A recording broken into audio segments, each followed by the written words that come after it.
नमस्कार, एसटीएस न्यूजमा स्वागत छ। म बिना शाही। समाचार सुरु गरौँ आजका प्रमुख प्रसङ्गबाट।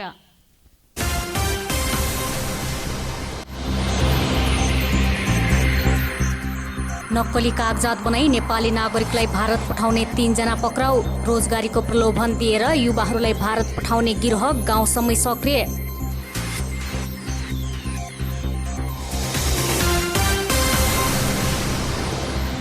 सेती अस्पतालमा उपचाररत कोरोना संक्रमित गोदावरीकी महिलाको मृत्यु। कोरोना परीक्षणको रिपोर्ट सम्बन्धित व्यक्तिको मोबाइलमै पठाउने व्यवस्था लागू।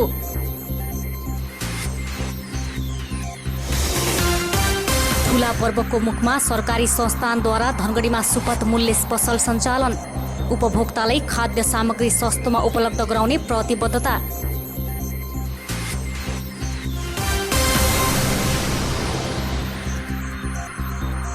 चुनावको बेला मुख्य मुद्दा बन्ने लालझाडीको खर्रा नालामा पुल बनाउने काम बल्ल सुरु। पक्की पुल बनेपछि लालझाडी गाउँपालिका राजमार्गसँग जोडिने।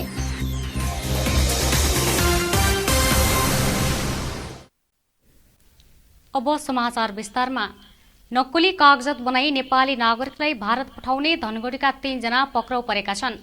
बेरोजगार युवा, महिला तथा बालबालिकाहरूलाई रोजगारको प्रलोभन दिएर विदेश पठाउने गिरोह गाउँसम्म सक्रिय भए पनि प्रशासनले नियन्त्रण गर्न सकेको छैन। धनगढी उपमहानगरपालिका वडा नम्बर 2 का जहेन्द्र स्वार, छत्र रावल र वडा नम्बर 4 का मानबहादुर बेष्ट पक्राउ परेका छन्। उनीहरूले नक्कली भारतीय आधार कार्ड तथा अन्य परिचय पत्र बनाएर नेपाली महिला, पुरुष तथा बालबालिकाहरूलाई भारत पठाउँदै आएको प्रहरीले जनाएको छ। जिल्ला प्रहरी कार्यालय कैलालीका अनुसार पक्राउ परेका 3 जनाको समूहबाट नक्कली कागजात बनाउन प्रयोग गरिने कम्प्युटर र मोबाइल लगायत केही अन्य सामग्री समेत बरामद गरिएको छ। भारत जाने नेपालीहरूको नक्कली कागजात तयार पार्ने गरेको समाचार एसटीएस टेलिभिजनले प्रसारण गरेपछि जिल्ला प्रहरी कार्यालय कैलालीले यसबारे अनुसन्धान सुरु गरी 3 जनालाई पक्राउ गरेको हो। प्रहरी नायब उपरीक्षक प्रतीक विष्टले यस घटनामा सञ्चार माध्यमले ठूलो सहयोग गरेको भन्दै खुसी व्यक्त गर्नुभएको छ। पक्राउ परेकाहरूको साथबाट नक्कली कागजात भने फेला नपरेको उहाँले बताउनु भयो। भारततर्फ केही मानिसहरूले केही रकम लिएर मानिसहरू पठाइरहेका छन् अब भन्ने हाम्रो एउटा सूचना थियो। अब कागजात भएका मानिसहरू त सहजै जान पाउँछन्, कागजात नभएकोहरूलाई चाहिँ भारततर्फ पस्नलाई कठिनाइ रहेको अवस्था रहेको छ। अस्ति 13 गते बसपा स्थित बाट 3 जना मानिसलाई हामीले नियन्त्रणमा लियौँ। अब 3 जना मानिसहरू विभिन्न व्यवसायमा आबद्ध हुनुहुन्छ, कोही यातायातसँग आबद्ध हुनुहुन्छ, कसैको चाहिँ यो मोबाइल पसल रहेको छ र अर्को एकजना छापाखानासँग पनि आबद्ध हुनुहुन्छ। अब अहिलेसम्म हामीले बरामद गरेको भनेको एक थान कम्प्युटर छ र उहाँहरूको साथमा मोबाइलहरू छ। अब हामी अनुसन्धान गर्दैछौँ। अहिले अरू ठ्याक्कै अरू कागजपत्र भन्नाले त्यस्तो चाहिँ हामी पनि हेरिरहेछौँ। पक्राउ परेका 3 जना मध्ये 1 जना मोबाइल पसलका सञ्चालक, 1 जना छापाखानामा काम गर्ने व्यक्ति हुन् भने अर्का यातायात व्यवसायी रहेको प्रहरीले जनाएको छ। नक्कली कागज बनाएर भारत पठाउने गिरोहका 1 जना यसअघि नै पक्राउ परेका छन्। अपराधमा संलग्नहरू समातिन थालिएपछि उनीहरूले डोकेबजार क्षेत्रमा बसेर काम गर्नै छाडेका छन्। तर नक्कली कागज बनाएर भारत जानेको सङ्ख्या भने अझै घटेको छैन। सो गिरोहले गोप्य ठाउँमा बसेर यस्तो काम गरिरहेका छन्, तर प्रहरीले सो समूहका अरूलाई भने समात्न सकेको छैन। सेती प्रादेशिक अस्पतालमा उपचाररत कैलालीको गोदावरी नगरपालिका वडा नम्बर 12 की 30 वर्षीय कोरोना संक्रमित महिलाको मृत्यु भएको छ। सेती प्रादेशिक अस्पतालका सूचना अधिकारी दिलीप कुमार श्रेष्ठले दिएको जानकारी अनुसार निमोनियाकी बिरामी महिला बुधबार अस्पतालमा भर्ना हुनुभएको थियो। उहाँको मृत्युपछि कोरोना पुष्टि भएको हो। सेनाको टोलीले तेगरी सामुदायिक वनमा उहाँको शव व्यवस्थापन गरेको छ। यससँगै 4 महिनामा सुदूरपश्चिमका 22 जना कोरोना संक्रमितको मृत्यु भएको छ। हालसम्म कैलालीका 10, अछामका 5, बझाङका 3, बाजुराका 2, बैतडी र डडेलधुराका 1-1 जना संक्रमितको मृत्यु भएको हो। यसैबीच धनगढीमा बिहिबार भएको परीक्षणमा थप 19 जनामा कोरोना पुष्टि भएको छ। सेती प्रादेशिक अस्पतालको प्रयोगशालामा पछिल्लो 24 घण्टामा 238 जनाको कोरोना परीक्षण भएकोमा 19 जनामा संक्रमण पुष्टि भएको हो।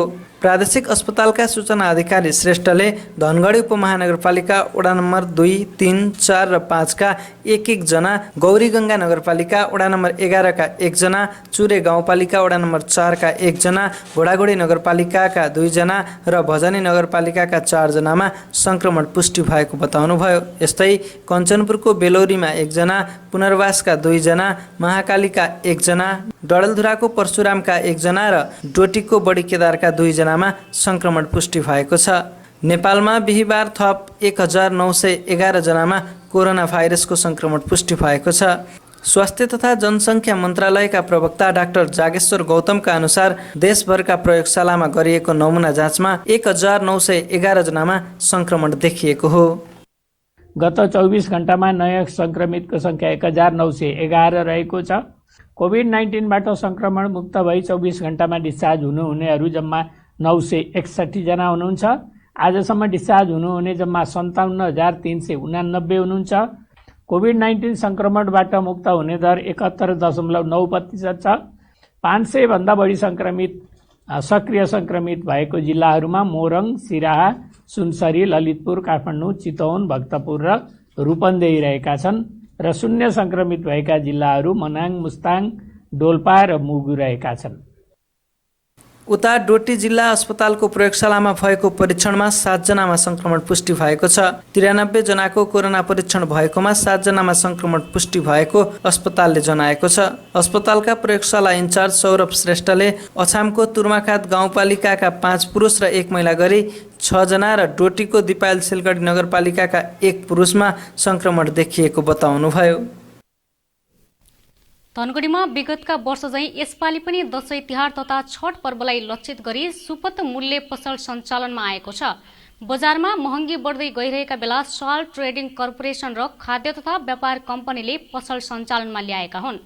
सुपथ मूल्य पसल सञ्चालनमा आएपछि सबै उपभोक्ताले बजार मूल्यभन्दा सहुलियता दरमा उपलब्ध सामग्री खरिद गर्न सक्नेछन्। धनगढीमा आजदेखि सुपथ मूल्य पसल सञ्चालनमा आएको छ। दशैं तिहार लगायत चाडपर्वलाई लक्षित गरी साल ट्रेडिङ कर्पोरेसन क्षेत्रीय कार्यालय धनगढीले आजदेखि सुपथ मूल्य पसल सञ्चालनमा ल्याएको हो। आजबाट सञ्चालनमा आएको सुपथ मूल्य पसलमा चिनी, चामल, नुन, तेल, साबुन, सेनिटाइजर लगायत अन्य दैनिक उपभोग्य सामग्री राखिएको छ। प्रत्येक व्यक्तिले एक पटकमा 4 किलोग्रामका दरले नुन र चिनी खरिद गर्न सक्नेछन् भने आजबाट मङ्सिर 6 गतेसम्म पसल सञ्चालनमा रहने पनि कार्यालयले जनाएको छ। गत वर्षभन्दा यस वर्ष फरक र व्यवस्थित शैलीमा पसल सञ्चालन गरिएको छ। विगतका वर्षहरूमा सीमित अवधिका लागि मात्रै पसल सञ्चालन गरिन्थ्यो भने अब भने वर्षभरि नै पसल सञ्चालनमा रहने साल ट्रेडिङ कर्पोरेसन क्षेत्रीय कार्यालय धनगढीका महाप्रबन्धक केशव पाण्डेले बताउनुभयो। पसल सञ्चालनमै रहे पनि मङ्सिर 6 गतेबाट भने छुट पाइने छैन। महाप्रबन्धक पाण्डेका अनुसार यस वर्ष स्थानीय उत्पादनकर्तालाई समेत राहत पुग्न गरी पसल सञ्चालनमा ल्याइएको हो। उहाँले अहिले धनगढीमा मात्रै पसल सञ्चालनमा रहेको बताउँदै अन्य स्थानमा सञ्चालन गर्न चाहेमा सहयोगका लागि तयार रहेको जानकारी दिनुभयो। सुपथ मूल्य पसल आज यो जुन असोज 15 गतेदेखि मङ्सिर 6 गतेसम्म यो सञ्चालन हुँदैछ र यस वर्ष चाहिँ सबभन्दा खुसीको कुरा के छ भने कि हाम्रो साल ट्रेडिङ कर्पोरेसन लिमिटेडको मेन गेटमा नै रहेको बिक्री कक्षबाट हामीले आज सुरुवात गरेका छौँ र यो पसलबाट के उपभोक्ताहरूले नुन, चिनी, साबुन, सेनिटाइजर, चामल र अन्य उपभोग्य वस्तुहरू पनि पाउन सक्नुहुनेछ र अरू कुनै पनि उत्पादनकर्ताहरूले जसले धनगढीमा ल्याएर आफ्नो कि सोरुम छैन कि बजारीकरण पाउनु भएको छैन भने उहाँहरूलाई पनि हाम्रो यो सहुलियत दरको पसलमा ल्याएर सामान राखेर उहाँहरूले बिक्री वितरण गर्न सक्नुहुन्छ। र सुपथ मूल्य पसलबाट चिनी, नुन र चामल बिक्री हुनेछ भने चिनी प्रति किलो 70 र नुन प्रति किलो 18 रुपैयाँ निर्धारण गरेको पाण्डेले बताउनुभयो। चाडपर्वमा सबैलाई केही राहत उपलब्ध गराउने उद्देश्यका साथ सुपथ मूल्य पसल सञ्चालन गरिँदै आएको छ। विगतमा कैलालीको धनगढी र टिकापुर, कञ्चनपुरको भीमदत्त, डोटीको दिपायल, डडेलधुरा र बैतडीको पाटनमा सुपथ मूल्य पसल सञ्चालन हुँदै आएको थियो। यस वर्ष कोरोना महामारीका कारण ग्राहकको चाप भने घट्ने अनुमान गरिएको छ। सेती प्रादेशिक अस्पतालले कोरोना परीक्षणको रिपोर्ट अब मोबाइलमै पठाउने भएको छ। अस्पतालले प्रयोगशालामा हुने परीक्षणको रिपोर्ट सिधै मोबाइलको एसएमएस मार्फत सम्बन्धित व्यक्ति कहाँ पठाउने व्यवस्था मिलाएको हो। अस्पतालले 64,000 लागतमा जडान गरेको कोभिड-19 म्यानेजमेन्ट सिस्टम मार्फत प्रयोगशालाको रिपोर्ट पठाइने अस्पतालका सूचना अधिकारी दिलीप कुमार श्रेष्ठले जानकारी दिनुभयो। कोरोना परीक्षणका लागि स्वाब दिएकाले रिपोर्ट पाउनका लागि कष्ट भोग्नु परेको भन्दै अस्पतालले रिपोर्ट मोबाइलमा एसएमएस मार्फत पठाउने उहाँले बताउनुभयो। यस्तो छ, अब कुनै पनि मान्छेले कुनै पनि किसिमको परीक्षण गराएपछि उसलाई चाहिँ त्यो नतिजा प्राप्त गर्नको लागि ऊ आतुर हुन्छ हैन, ऊ धेरै नै आतुर हुन्छ। त्यसले गर्दा ऊ चाहिँ पटक पटक मतलब जुन ठाउँमा परीक्षण गराएको त्यहाँ जाने गर्दछ। त्यसले गर्दा उसलाई चाहिँ अलि अप्ठ्यारो पर्छ, उसलाई अलि मतलब दुःख हुन्छ नि त। अब त्यो हामीले त्यही हिसाब देखेर अब अहिले त परीक्षण गराउनेको सङ्ख्या पनि वृद्धि हुँदैछ, मान्छेहरूको भिडभाड हुन्छ, सोसल डिस्टेन्सिङ जो एउटा सरकारले मेन्टेन गर्नु भनेको छ त्यो पनि मेन्टेन नहुने भयो। त्यस अर्थमा हामीले के गर्यौँ भनेदेखि एउटा मतलब जुन उहाँ जो सेवाग्राही परीक्षण गराउन आउनुहुन्छ उससँग एउटा हामीले मोबाइल नम्बर लिन्छौँ अनि जुनको जे रिपोर्ट आउँछ हामीले त्यो मोबाइलमा एसएमएसद्वारा उहाँहरूलाई जानकारी गराउँछौँ र रिपोर्ट पनि त्यसैमा हामीले अपलोड गरिदिन्छौँ। यो प्रणाली मार्फत रिपोर्ट प्राप्त गर्नका लागि सहज हुने अस्पतालले जनाएको छ। यसअघि रिपोर्ट प्राप्त गर्नका लागि परीक्षण स्थलमै जानुपर्ने बाध्यता थियो, तर अब भने मोबाइलमै रिपोर्ट प्राप्त गर्न सकिने भएपछि भिडभाड पनि कम हुने भएको छ। भिडभाड कम भए संक्रमणको जोखिम पनि कम हुने देखिन्छ। यसैबीच सुदूरपश्चिम प्रदेशमा हालसम्म 6,136 जना संक्रमित निको भएका छन्। प्रदेश स्वास्थ्य निर्देशनालयका अनुसार अहिलेसम्म कैलालीका 1,872, अछामका 969, डोटीका 960 र कञ्चनपुरका 947 जना संक्रमित निको भई घर फर्किएका छन्। बाजुराका 451 जना, बझाङका 431, बैतडीका 331, डडेलधुराका 324 र दार्चुलाका 51 संक्रमित पनि डिस्चार्ज भएका छन्। सुदूरपश्चिम प्रदेशमा कोरोना भाइरसका सक्रिय संक्रमितको संख्या 1,193 पुगेको छ। कैलाली जिल्लामा सक्रिय संक्रमितको संख्या 657 रहेको छ। स्वास्थ्य निर्देशनालयका अनुसार डोटीमा 134, बझाङमा 111, अछाममा 100, बैतडीमा 85, कञ्चनपुरमा 63, दार्चुलामा 30 र डडेलधुरामा 12 जना कोरोनाका सक्रिय संक्रमित रहेका छन् भने बाजुरा जिल्लामा कोरोनाका सक्रिय संक्रमितको संख्या 0 रहेको छ। सुदूरपश्चिमका 21 जना कोरोना संक्रमितको मृत्यु भएको छ। यता धनगढीमा कोरोना संक्रमितको संख्या 700 पुगेको छ। उपमहानगरपालिकाका जनस्वास्थ्य निरीक्षक लक्ष्मीराज उपाध्यायले हाल 229 जना महिला र 471 पुरुष सक्रिय संक्रमित रहेको जानकारी दिनुभयो। उता डोटीमा भने पछिल्लो समय सक्रिय संक्रमितको संख्या कम भएको छ। हालसम्म कोरोना संक्रमित भएका 1,085 जना मध्ये 952 जना निको भई घर फर्किएका छन्। अब जिल्लामा 133 जना मात्रै सक्रिय संक्रमित रहेको स्वास्थ्य कार्यालयले जनाएको छ। कोरोना भाइरस संक्रमणको जोखिम बढेपछि बैतडीका 2 स्थानीय तहलाई सील गरिएको छ। मेलौली नगरपालिका र पुर्चौडी नगरपालिका क्षेत्रलाई सील गरिएको हो। मेलौली नगरपालिकाका गाडीका चालक र भारतबाट फर्केका एक स्थानीय बासिन्दामा कोरोना संक्रमण पुष्टि भएसँगै असोज 13 देखि असोज 17 गतेसम्मका लागि नगर क्षेत्र सील गरेको प्रमुख प्रशासकीय अधिकृत रामदत्त भट्टले बताउनुभयो। पुर्चौडी नगरपालिका क्षेत्रलाई पनि असोज 11 गतेदेखि अनिश्चितकालका लागि सील गरिएको छ। भारतबाट फर्केका एकजनाको कोरोनाका कारण मृत्यु भएको र 8 जना नयाँ संक्रमित थपेपछि नगर क्षेत्र सील गर्ने निर्णय भएको प्रमुख प्रशासकीय अधिकृत हरिबहादुर चन्दले जानकारी दिनुभयो। सील भएको अवधिमा स्वास्थ्य र आकस्मिक सेवा बाहेक अन्य सम्पूर्ण सेवा बन्द गरिनेछ। यसैबीच बैतडीको पाटन नगरपालिकाले कोरोना खर्चमा अनियमितता गरेको आरोप असत्य रहेको दावी गरेको छ। विज्ञप्ति जारी गर्दै नगरपालिकाले हचुवाको भरमा प्रतिवेदन प्रस्तुत गरी कर्मचारी र जनप्रतिनिधिको चरित्र हत्या गर्न खोजेको जनाएको छ। नगरपालिकाले असोज 9 गते सार्वजनिक गरेको प्रतिवेदन झुटो भएको जनाएको छ। छानबिन समितिले सार्वजनिक गरेका बुदाहरू तथ्यका आधारमा पुष्टि हुन नसकेको विज्ञप्तिमा उल्लेख छ। एसटीएस न्यूजमा अब एकैछिन ब्रेकमा जानुअघि प्रमुख समाचार पुनः एकपटक।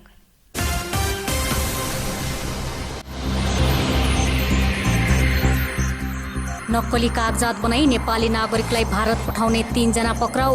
रोजगारीको प्रलोभन दिएर युवाहरूलाई भारत पठाउने गिरोह गाउँसम्मै सक्रिय।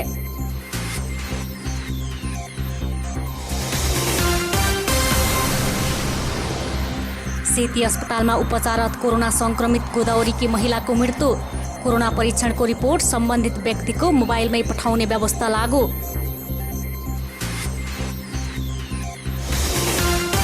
ठूला पर्वको मुखमा सरकारी संस्थानद्वारा धनगढीमा सुपथ मूल्य पसल सञ्चालन। उपभोक्तालाई खाद्य सामग्री सस्तोमा उपलब्ध गराउने प्रतिबद्धता।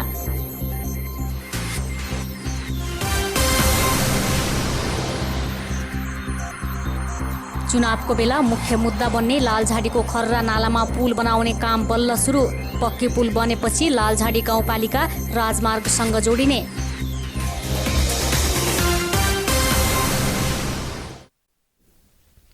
ब्रेकपछि एसटीएस न्यूजमा स्वागत छ। अब बाँकी समाचार। चुनावका बेला गाउँको मुख्य मुद्दा बन्ने गरेको शंकरपुर स्थित खर्रा नालामा पक्की पुल बन्ने भएको छ।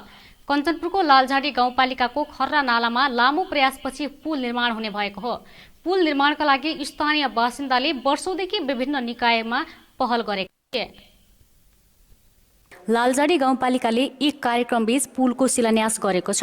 18 महिनामा पुलको निर्माण पूरा गर्ने गरी गाउँपालिकाले ठेक्का दिएको छ। सो पुलले सिङ्गो गाउँपालिकालाई नै राजमार्गसँग जोड्ने भएकाले लालझाडीलाई मूल प्रवाहमा ल्याउन यसले महत्त्वपूर्ण भूमिका खेल्ने लालझाडी गाउँपालिकाका अध्यक्ष मदन सेन बडायकले बताउनुभयो।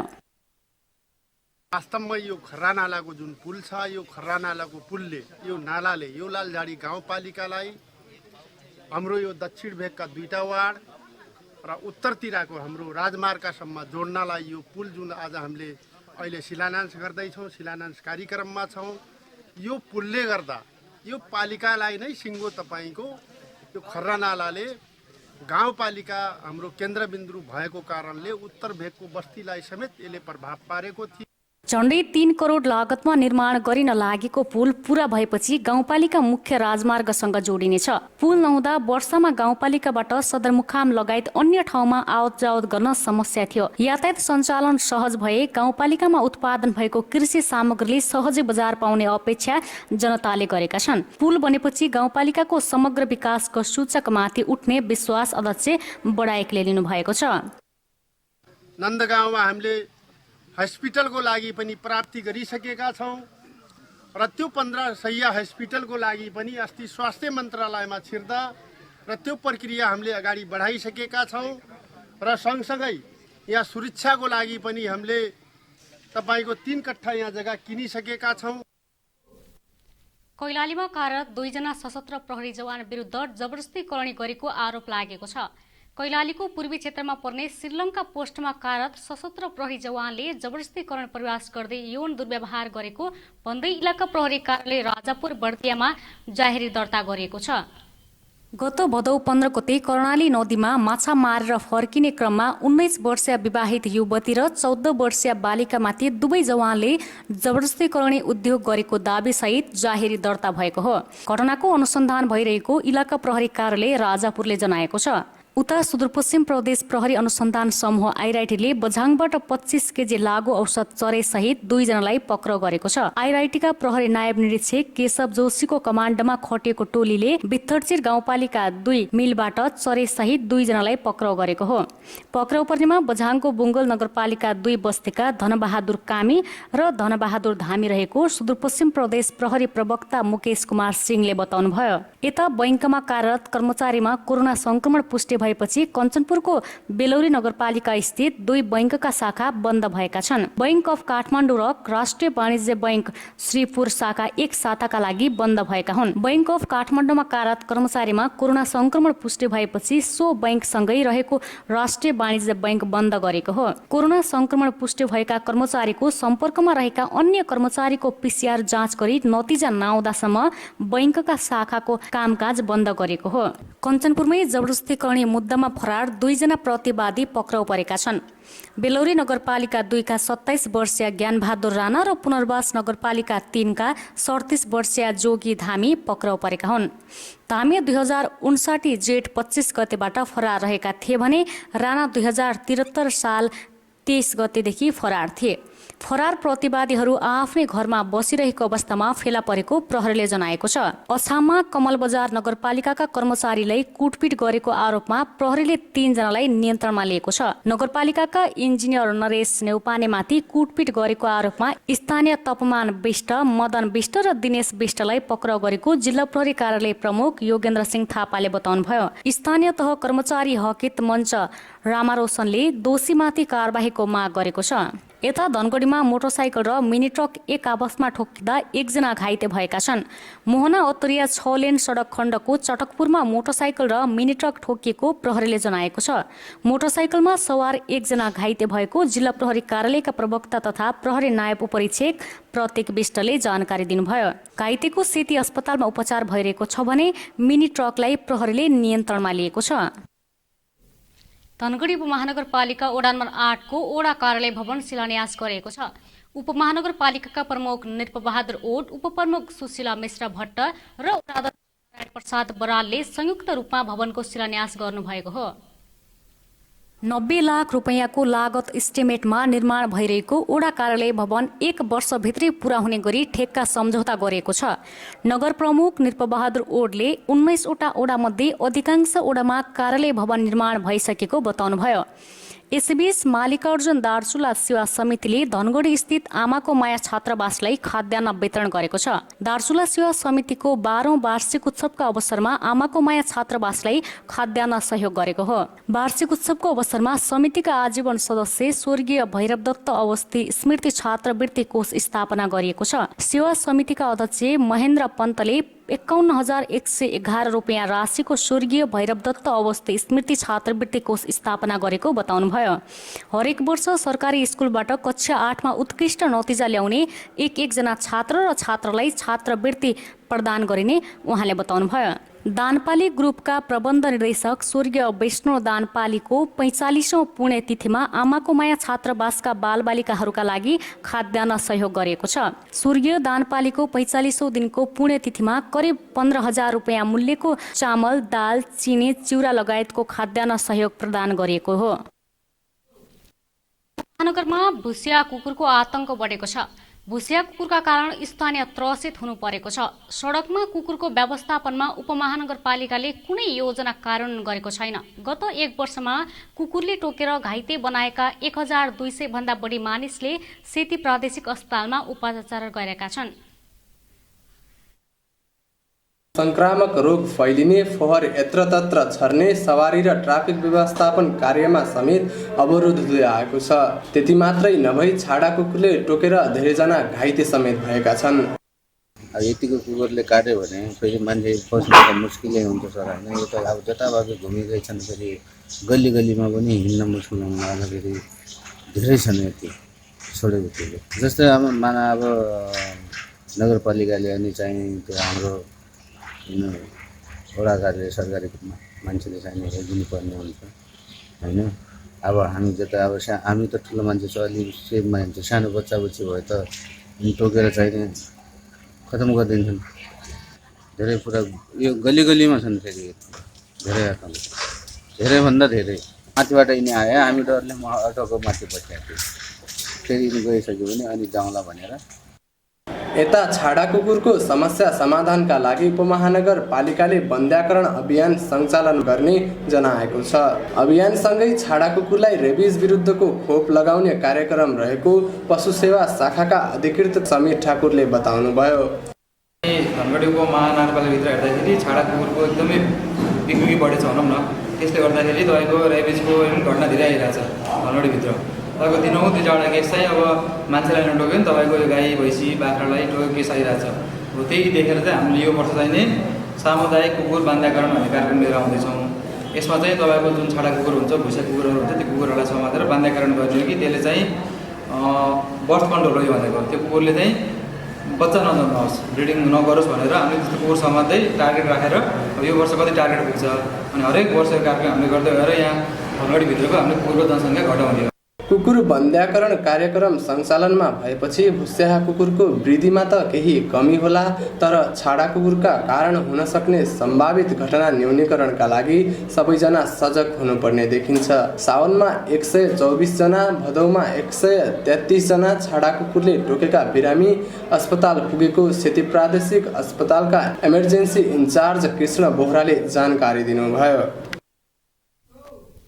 कैलालीको गोदावरी नगरपालिका वडा नम्बर 5 गेटामा 4वटा पसलमा आग लागि भएको छ। आगलागीबाट गेटा आँखा अस्पताल अगाडि रहेका 4वटा पसल जलेर नष्ट भएका छन्। विद्युत तार सर्ट भई आगलागी हुँदा 1 होटल र 3 किराना पसल जलेर नष्ट भएको इलाका प्रहरी कार्यालय मालाखेतीले जनाएको छ।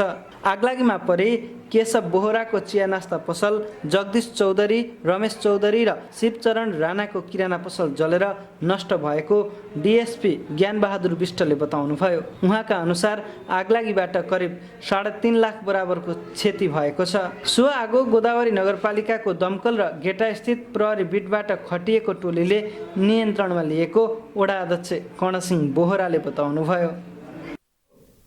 समाचार सक्नुअघि अन्तमा मुख्य समाचार पुनः एकपटक।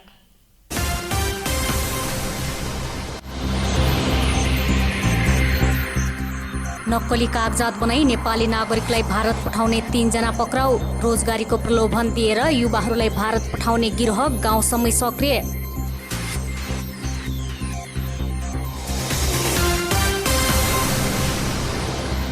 सेती अस्पतालमा उपचाररत कोरोना संक्रमित गोदावरीकी महिलाको मृत्यु। कोरोना परीक्षणको रिपोर्ट सम्बन्धित व्यक्तिको मोबाइलमै पठाउने व्यवस्था लागू।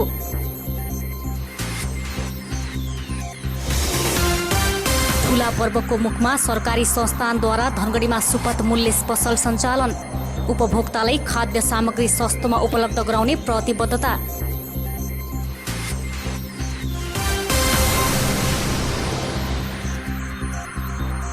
चुनावको बेला मुख्य मुद्दा बन्ने लालझाडीको खर्रा नालामा पुल बनाउने काम बल्ल सुरु। पक्की पुल बनेपछि लालझाडी गाउँपालिका राजमार्गसँग जोडिने।